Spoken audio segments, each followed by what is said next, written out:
Today we're going to talk about something I find in almost every SaaS diagnostic I run.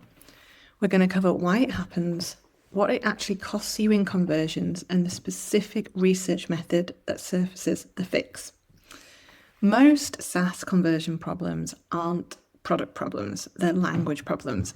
And the frustrating part about that fix is sitting right inside the data that you can access this week. So how do you do it? Here's what I see when I run a brand voice diagnostic on a SaaS product. And I see this consistently, regardless of the stage of the business, where you're at, how many investors you have, pre-stage, early stage, scaling. The landing page describes the problem in a particular way. Then the welcome email, the very first email a user receives, describes it slightly differently. And then the in-app tool tips use the different language again, and then the customer success follow-up sound like it was written from an entirely different company. That's a problem I see across the board. So to the founder, this doesn't read as inconsistency, because to the founder, all these things point to the same product. They know what they meant, but a new user moving through that journey for the first time, someone who doesn't have the context you have, the message shifts just enough repeatedly to create low-level friction. And we don't want low-level friction. Just a faint sense that they're not quite sure what they signed up for, or that faint sense is incredibly expensive in terms of conversion rates and churn rates. So the psychology behind this is something called the familiarity principle, and it's one of the most underused levers in SaaS conversion.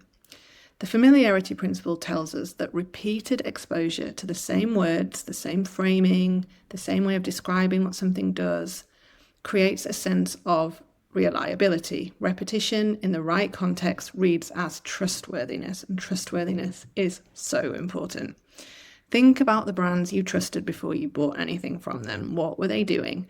Usually, without naming it, they were using the same language consistently at every touch point where you encountered them. So trust wasn't built in a single interaction, it was built through familiarity, through repeated confirmation that this brand knows who it's for and knows what it does over time at every touch point. So here's the conversion cost of what that friction, and this is something I want to be really specific about because it doesn't show up in the way you'd expect. Users don't churn immediately, so they don't close the tab, leave a 1-star review, and never hear from them again. What they do is they don't engage.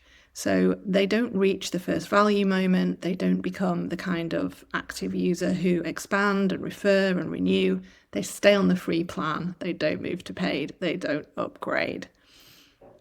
It can be very frustrating when you don't see the MMR moving, and that's probably why. So how do you close this gap? This is where voice of customer research comes in, specifically finding the exact words your best users use to describe what your product does for them.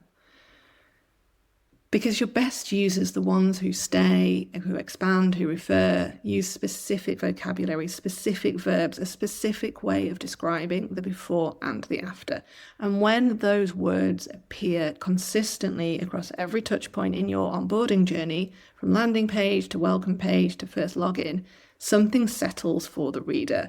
They feel like they're in the right place. They understand.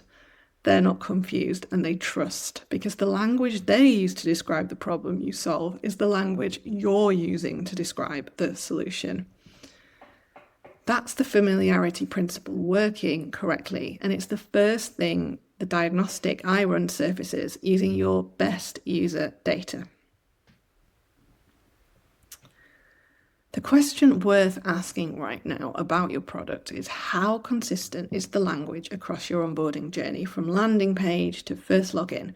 Do your best user words appear at every step? Or does the message shift just enough to create that faint sense of friction? If you want to know where your language gaps are, the brand voice diagnostic I run surfaces this specifically using voice of customer data from your actual users. If you want to talk through whether a diagnostic makes sense for where your business is right now, there's a booking link in the description, and I would love to help you